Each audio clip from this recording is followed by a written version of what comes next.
Hello दोस्तों, आज फिर से एक न्यू टॉपिक जिसके बारे में अपने पढ़ने वाले हैं पीएलएस और सीपीआर के बारे में। पीएलएस क्या होता है, सीपीआर क्या होता है, इसके बारे में पढ़ेंगे। तो बीएलएस की बात करें तो इसका जो फुल फॉर्म होता है वो क्या रहेगा, बेसिक लाइफ सपोर्ट। क्या रहेगा, बेसिक लाइफ सपोर्ट। इसके साथ साथ में जो इसको दूसरे नाम से किस नाम से जानते हैं, सीपीआर के। तो सीपीआर की फुल फॉर्म भी एग्जाम में पूछी जाती है, cardio pulmonary resuscitation. Cardio pulmonary resuscitation बोलते हैं इसको, सीपीआर को। और इसी को ही क्या बोलते हैं, बीएलएस, बेसिक लाइफ सपोर्ट बोलते हैं। दोनों का ही सेम मीनिंग है। तो इसकी डेफिनेशन की बात करें तो क्या रहेगा, डेफिनेशन क्या होती है, provision of O2 to heart brain and other vital organ. Heart को मोस्टली अपने प्रोविजन करवाने के लिए या पहुंचाने के लिए ऑक्सीजन किसको, हार्ट को, ब्रेन को और अदर वाइटल ऑर्गन है उनको ऑक्सीजन पहुंचाने के लिए क्या करते हैं, अपने सीपीआर करवाते हैं। इसके अंदर क्या होगा, to prevent the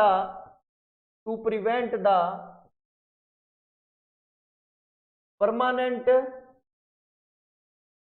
damage of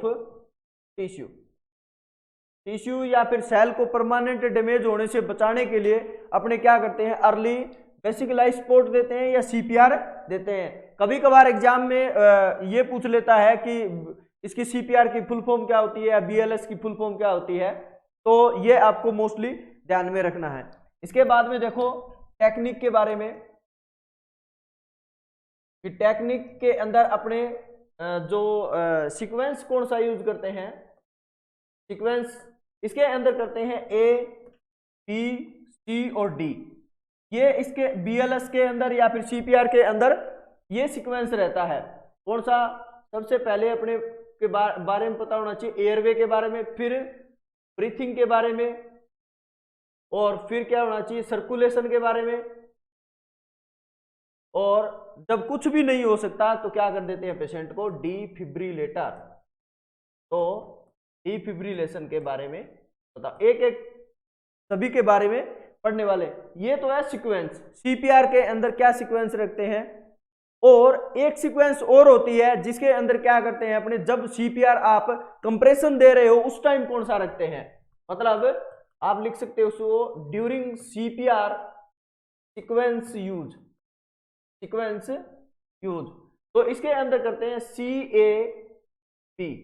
कौन सा यूज करते हैं, CAB। सबसे पहले अपने क्या करते हैं, यहां पे कंप्रेशन। सबसे पहले जैसे ही पेशेंट आपके पास में है तो उसको क्या करो, कंप्रेस करो। इसके बाद में एयरवे के बारे में पता करते हैं कि एयरवे की बात करें तो यहाँ पे क्या रहेगा कि कितना एयरवे के अंदर आपको क्या है, ब्रीथिंग वगैरह। इसके बाद में क्या करते हैं, ब्रीथिंग, एयरवे खुला है कि नहीं है ना, एयरवे के बारे में पता करना है, या फिर कौन सी टेक्निक से आप एयरवे को ओपन करते हो। इसके बाद में ब्रीथिंग किस बेसिस पे देना है, माउथ टू माउथ देते हैं, या फिर अगर आपको देना है तो मतलब बाई एम्बू बैग के देते हैं। तो ये चीजें हैं, आपको इसके अंदर CAB ये सीक्वेंस यूज करते हैं। और इसके अंदर सीपीआर के अंदर जो टेक्निक या सीक्वेंस की बात करें तो इसके अंदर A, B और C और D ये टेक्निक याद रखना। कभी कभार इनमें कंफ्यूज करता है एग्जामिनर की, जो सीक्वेंस यूज करते हैं टेक्निक के अंदर जो सीपीआर देते हैं उस टाइम सी का मीनिंग क्या है, यहाँ पे सर्कुलेशन। लेकिन जब सीपीआर आपने स्टार्ट करना है उस टाइम कौन सा देते हैं, यहाँ पे सी का मीनिंग क्या है, कंप्रेशन होता है। आगे बात समझ में। इसके बाद में सबसे पहले अपने बात करने वाले एयरवे के बारे में। एयरवे के बारे में तो किससे डिनोट किया था, ए से। एयरवे की बात करें तो इसके अंदर देखो technique of open airway. Airway को ओपनिंग करने की कौन कौन सी टेक्निक होती है। तो इसके अंदर सबसे पहले अपने पढ़ेंगे हेड टिल्ट चिन लिफ्ट। कौन सी? हेड टिल्ट चिन लिफ्ट टेक्निक। इसमें क्या करते हैं अपने, वैसे ही समझा देता हूं मैं कि इसमें क्या करते हैं अपने, वैसे ही हेड को क्या करते हैं, बैकवर्ड हेड को क्या कर देते हैं, एक्सटेंड करते हैं। क्या करेंगे?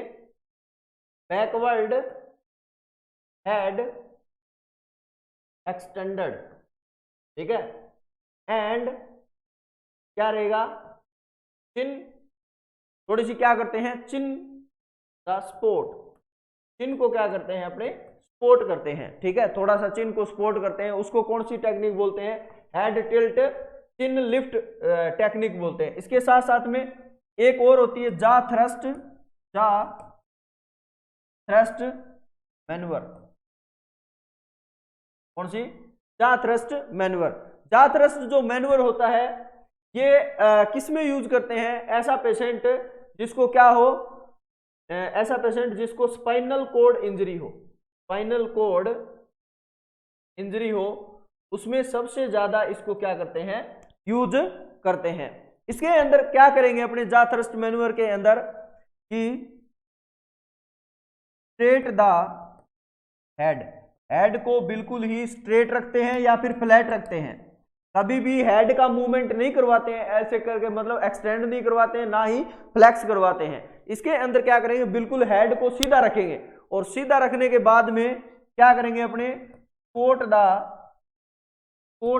जा, या चिन बोल सकते हो आप। चिन को क्या करते हैं, सपोर्ट करते हैं। इससे क्या हो जाएगा, इससे क्या हो जाए, जा थ्रस्ट मैन्युवर बोलते हैं। इससे क्या हो जाएगा, एयरवे ओपन हो जाता है। आगे बात समझ में। तो ये क्या रहता है, हेड टिल्ट चिन लिफ्ट और जा थ्रस्ट मैन्युवर। और ये जो हेड टिल्ट चिन लिफ्ट जो कॉन्ट्रा इंडिकेशन रहता है, कॉन्ट्रा इंडिकेशन मतलब जिसमें आप नहीं दे सकते, वो रहेगा स्पाइनल इंजरी के अंदर, स्पाइनल इंजरी के अंदर, ठीक है। पेशेंट को स्पाइनल इंजरी हो गई है, उसमें इसको इस मेथड को यूज नहीं करना है। जिसमें कौन सा करते हैं यूज, जा थ्रस्ट मैन्युवर यूज करते हैं। आगे बात समझ में।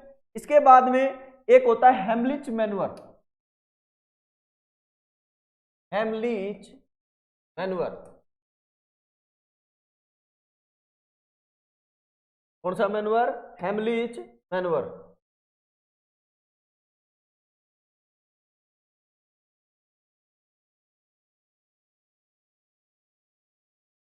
हेमलिच मैन्युवर, हेमलिच मैन्युवर क्या करते हैं, इसके अंदर अपने एयरवे के अंदर, in the airway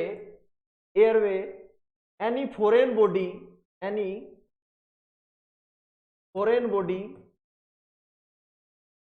that obstruction in the airway, कोई फॉरेन बॉडी है वो ऑब्स्ट्रक्शन कर रही है किसके अंदर, एयरवे के अंदर, उसको क्या करेंगे, रिमूव आउट करते हैं। क्या करते हैं, रिमूवल आउट करते हैं, ठीक है। For use of compression on the abdominal, ठीक है। एब्डोमिनल पे कंप्रेशन लगा के एकदम से बैक साइड से अपने क्या करेंगे, ऐसे कंप्रेशन लगाते हैं और कंप्रेशन से क्या होगा, एकदम से एयरवे के अंदर जो फॉरेन बॉडी कोई भी चली गई है उसकी वजह से क्या आ जाएगी, है बाहर आ जाती है। उसको क्या बोलेंगे, उसको बोलते हैं हेमलिच मैन्युवर। एग्जाम में पूछा जाता है ये हेमलिच मैन्युवर क्या होता है। आगे बात समझ में। तो ये क्या है, एयरवे को ओपन करने का क्या रहता है, टेक्निक रहता है। आगे बात समझ में। इसके साथ साथ में और क्या करते हैं, आपको क्या करना है, keep the head hyper extended. क्या करेंगे, अपने क्या करते हैं, हेड को हाइपर एक्सटेंड करते हैं, जिससे क्या हो जाए, एयरवे है वो प्रॉपर तरीके से ओपन हो पाए। आगे बात समझ में। यहां तक क्या रहेगा, एयरवे के बारे में ये आपको पता करना है। इसके साथ साथ में अगर डिवाइस की बात करें डिवाइस की बात करें तो इसके अंदर क्या रहेगा, डिवाइस के अंदर अपने करते हैं गुडल्स एयरवे, गुडल्स एयरवे। इसके साथ साथ में और का क्या आता है, नेजो, नेजो का नेजो ट्रेकियल एयरवे आते हैं, नेजो ट्रेकियल एयरवे, नेजो ट्रेकियल नहीं, नेजोफेरेंजियल, नेजोफेरेंजियल एयरवे आते हैं। ठीक है, इनका भी क्या कर सकते हैं, ये डिवाइस भी यूज कर सकते हैं इसके अंदर। आगे बात समझ में। इसके बाद में दूसरा बी, ABCD बताया था मैंने। बी के अंदर अपने पढ़ने वाले हैं ब्रीथिंग के बारे में, इसके बारे में, ब्रीथिंग के बारे में। जैसे ही पेशेंट को, किसी भी पेशेंट को अपने ब्रीथिंग देते हैं तो इसके लिए अपने क्या क्या करते हैं, एक तो आपको ध्यान में रखना है, माउथ टू माउथ ब्रीथिंग देते हैं। ठीक है, कैसी breathing, mouth to mouth breathing देते हैं। माउथ टू माउथ ब्रीथिंग की बात करें तो इसके अंदर क्या रहेगा, जो ऑक्सीजन जाती है वो माउथ टू माउथ जाती है, वो 16% जाती है। आगे बात समझो, ऑक्सीजन कितनी जाती है, 16%, क्योंकि एक्सपायरेशन के दौरान क्या करते हैं अपने 16% ही ऑक्सीजन क्या एक्सपायरेशन के दौरान क्या है, एक्सटर्नल एनवायरनमेंट में छोड़ते हैं। आगे बात समझ में। इसके साथ साथ में और किन बातों के बारे में आपको ध्यान में रखना है, इसमें अगर ब्रीथिंग देनी है तो क्या कर सकते हो, एम्बू बैग का भी यूज कर सकते हो, और ये करते हैं इन द हॉस्पिटल, क्योंकि एम्बू बैग आपको ट्रेजेडी एरिया के अंदर या फिर एक्सीडेंटल एरिया के अंदर नहीं मिलेगा, तो एम्बू बैग का भी यूज कर सकते हो। एम्बू बैग की फुल फॉर्म क्या होती है,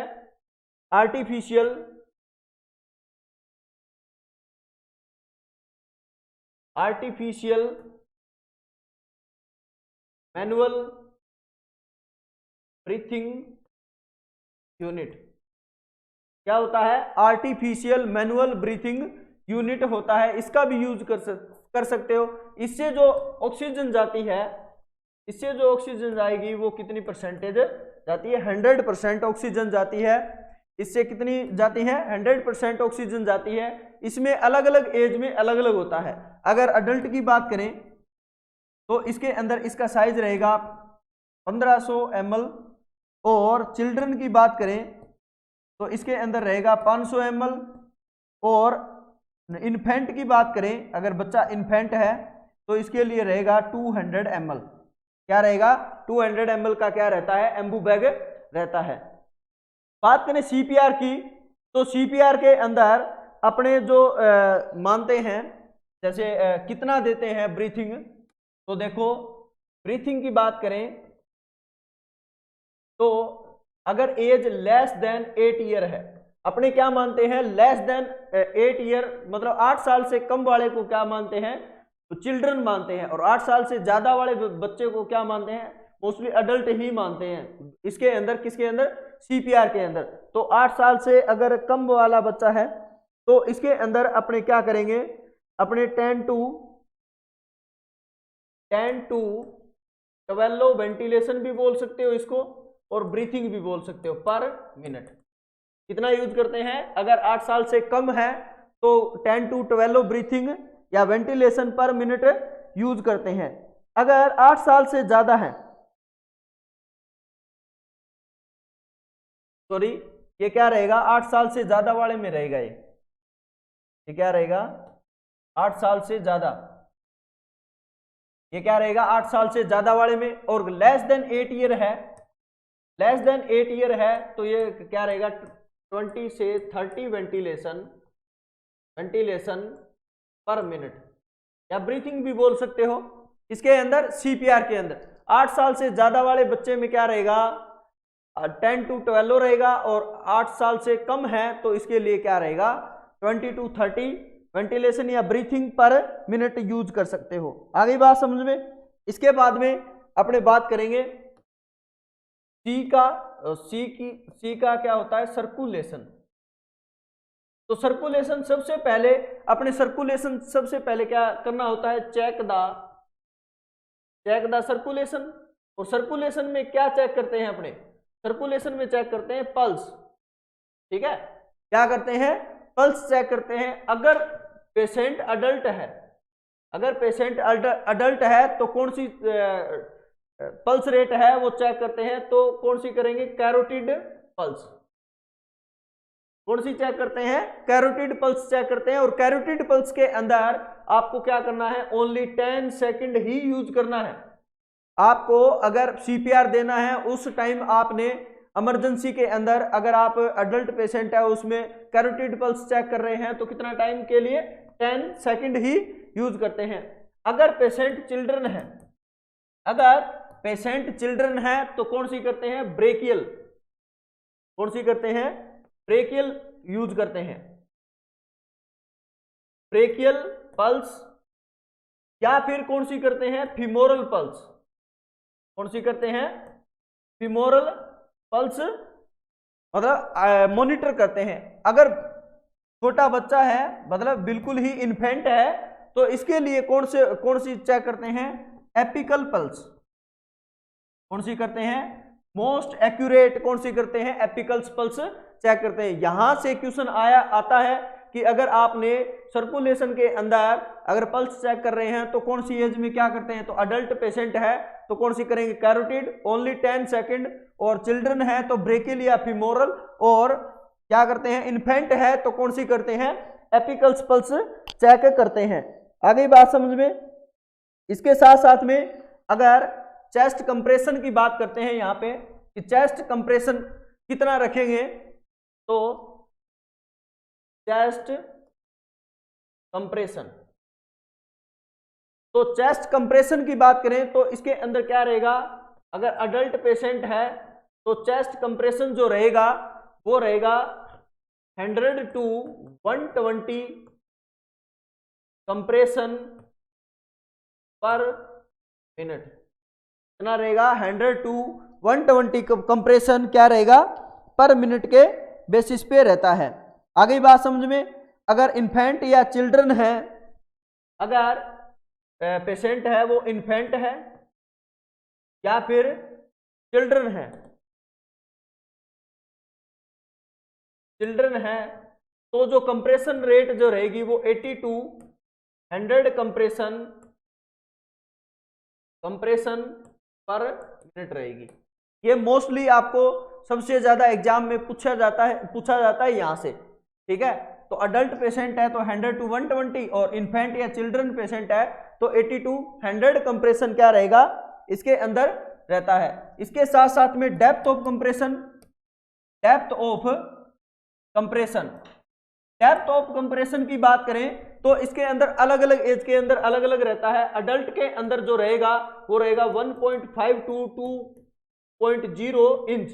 अगर कंप्रेशन की बात करें तो कंप्रेशन मतलब आपकी जो पेशेंट की जो चेस्ट है वो कितनी नीचे जानी चाहिए, मतलब कंप्रेस कितना होना चाहिए। तो कंप्रेस की बात करें तो डेप्थ मतलब नीचे तक कितनी जाएगी, 1.5 to 2.0 इंच क्या रहेगा अगर अडल्ट पेशेंट है। आगे बात समझ में। इसके बाद में चिल्ड्रन है, अगर पेशेंट आपके पास में चिल्ड्रन है तो वो क्या रहेगा, 1.0 to 1.5 इंच क्या रहेगा, 1.0 to 1.5 इंच रहेगा।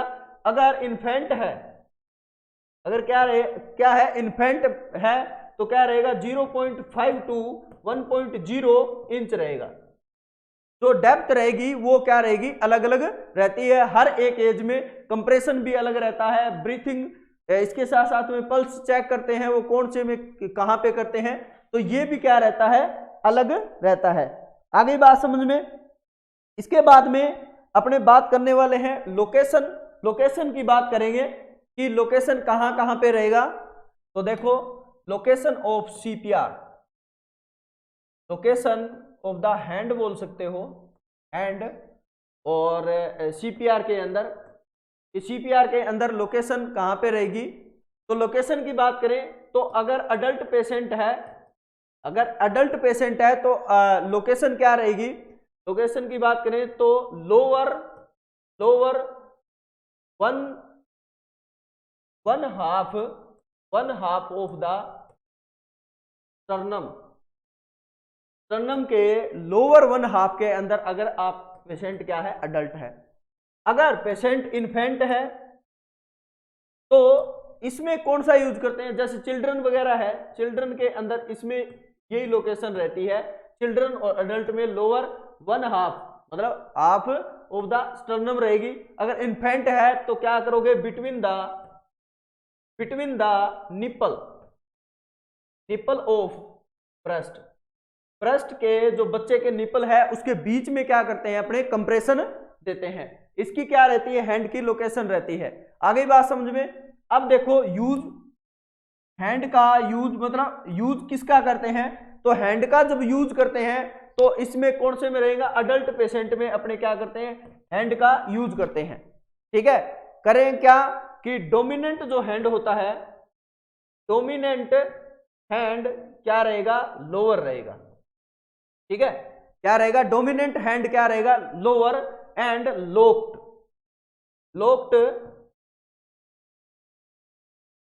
Locked with other hand finger, ठीक है। क्या होगा देखो एक बार, ये क्या है, डोमिनेंट हैंड है, मतलब डोमिनेंट जो आप यूज करते हो, तो डोमिनेंट हैंड किसी का राइट हो सकता है, किसी का लेफ्ट भी हो सकता है।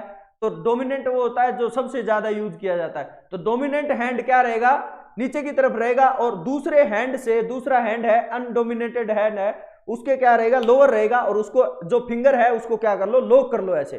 ठीक है, फिंगर लॉक रहेंगी। फिर क्या करना है आपको, उसके बाद में आपको कंप्रेशन देना है, कंप्रेशन विद इसके साथ में लॉक्ड द एल्बो जॉइंट,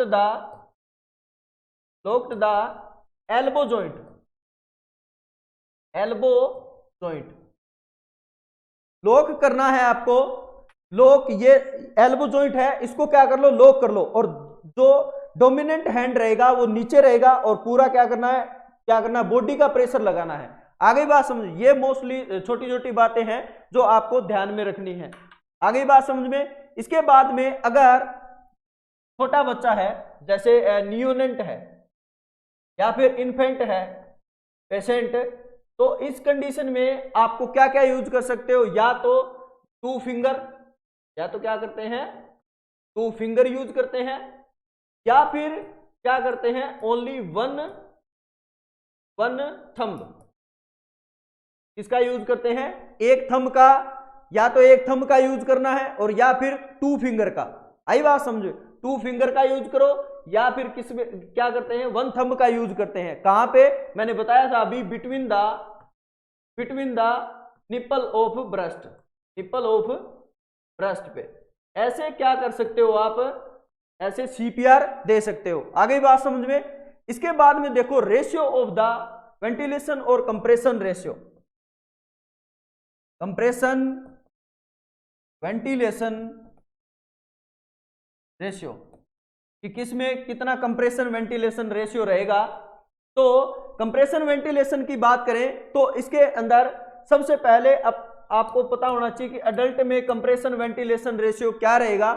तो अडल्ट की बात करें तो अगर 1 रेस्क्यूअर है, रेस्क्यूअर का मीनिंग होता है ऐसा पर्सन जो क्या करे, मतलब रेस्पिरेशन और क्या दे, कंप्रेशन दे। जो सीपीआर देते हैं उनको क्या बोलते हैं, रेस्क्यूअर बोलते हैं। तो 1 रेस्क्यूअर है, तो यहां पे देखो कंप्रेशन लिखा हुआ है, कंप्रेशन जो वेंटिलेशन जो रेशियो रहेगा वो रहेगा 30:2। कितना रहेगा, 30:2 रहेगा। अगर बात करें 2 रेस्क्यूअर है, क्या है, 2 रेस्क्यूअर है सीपीआर के लिए, तो इसमें भी क्या रहेगा, 30:2 रहेगा। पेशेंट कौन होगा, अडल्ट पेशेंट होगा। आगे बात समझ में। अगर पेशेंट चिल्ड्रन है, अगर पेशेंट चिल्ड्रन है और 1 रेस्क्यूअर है, कितने हैं, 1 रेस्क्यूअर है, तो इसके लिए क्या रहेगा, 30:2 रहेगा। आगे बात समझ में, थोड़ा सा ध्यान में रखना, चिल्ड्रन पेशेंट है, 1 रेस्क्यूअर है, तो 30:2 रहेगा। अगर 2 रेस्क्यूअर है, 2 रेस्क्यूअर है, तो इसके लिए क्या रहेगा, 15:2 रहेगा। वेरी वेरी इंपॉर्टेंट, एग्जाम में पूछा जाता है ये, कि चिल्ड्रन है पेशेंट और जिसको CPR देना है, और कंप्रेशन वेंटिलेशन जो रेशियो की बात करें तो इसके अंदर 2 रेस्क्यूअर है तो क्या रहेगा 15:2 रहेगा। अगर 1 रेस्क्यूअर है तो क्या रहेगा 30:2 रहेगा। अगर अडल्ट पेशेंट है चाहे 1 रेस्क्यूअर हो चाहे 2 रेस्क्यूअर हो, इसमें क्या रहेगा 30:2 ही रहता है। आगे बात समझ में। इसके बाद में अगर इन्फेंट है, सॉरी नियोनेंट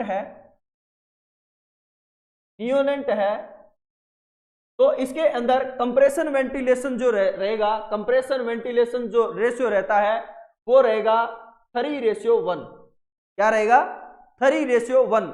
इसके अंदर 3:1 कैसे आया है? ये 3:1 की बात करें तो 19 तो क्या रहते हैं कंप्रेशन रहते हैं, 90 क्या रहते हैं कंप्रेशन रहते हैं, और 30 क्या रहते हैं यहाँ पे वेंटिलेशन। मतलब वेंटिलेशन का मीनिंग है यहाँ पे ब्रीथिंग।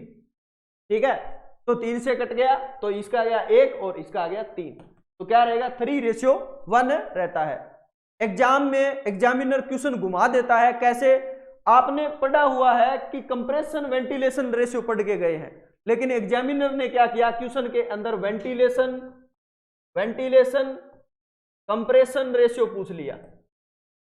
ठीक है, और आप पढ़ के गए हो कंप्रेशन वेंटिलेशन रेशियो, तो इसका क्या हो जाएगा उल्टा हो जाता है। अगर अडल्ट की बात करें तो मैंने बताया था आपको कंप्रेशन वेंटिलेशन रेशियो कितना बताया था 30:2 बताया था, लेकिन पहले वेंटिलेशन पूछा हुआ है मतलब ब्रीथिंग, तो ब्रीथिंग क्या रहेगी 2 और रेशियो कितना कंप्रेशन कितना है 30। तो ये आपको मोस्टली ध्यान में रखना है कि क्वेश्चन के अंदर लिखा क्या हुआ है, वेंटिलेशन कंप्रेशन पूछा है या फिर कंप्रेशन वेंटिलेशन पूछा है। आगे बात समझ में। तो ये क्या रहेगा आपको स्पेशली ध्यान में रखना है।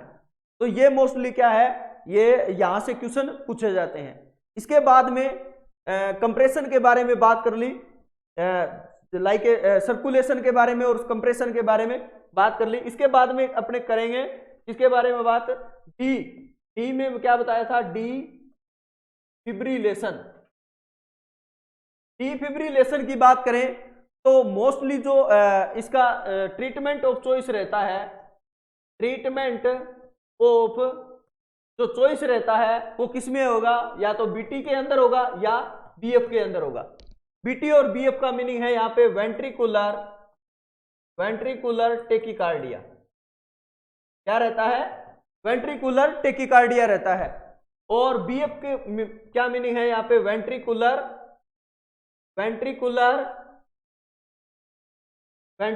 फिब्रिलेशन। क्या है, वेंट्रिकुलर फिब्रिलेशन। ये इसका क्या होता है, ट्रीटमेंट ऑफ चॉइस रहता है।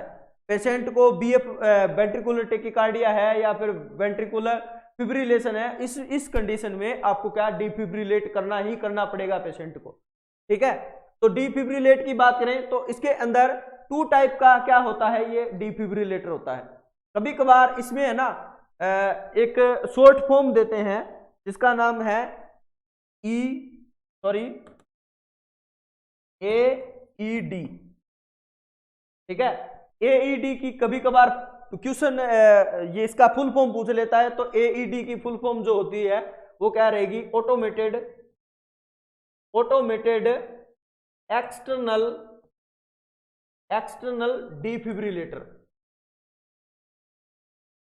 क्या रहती है, ऑटोमेटेड एक्सटर्नल डिफिब्रिलेटर। इसकी क्या रहती है फुल फॉर्म, कभी कभार एग्जाम में पूछ लेता है, तो ये बात आपको ध्यान में रखना है।